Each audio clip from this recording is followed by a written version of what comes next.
In this tutorial, I'll show you how to close a case on Etsy in a simple and practical way. First, understand this.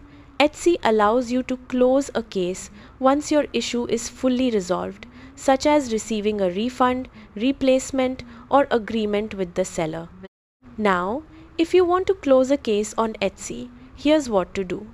Start by going to the Etsy website or app and logging into your account. Next, go to your Purchases and Reviews section or access your account dashboard.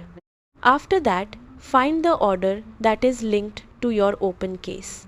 Then, click on View Case to open the case details page. Now, scroll down to the bottom of the case page. After that, click on Close Case.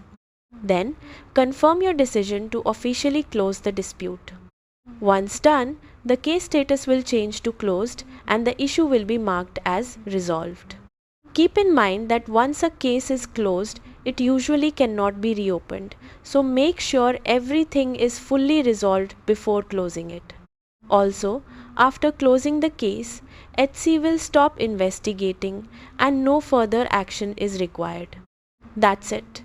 By closing your Etsy case properly, you can finalize the resolution and end the dispute smoothly.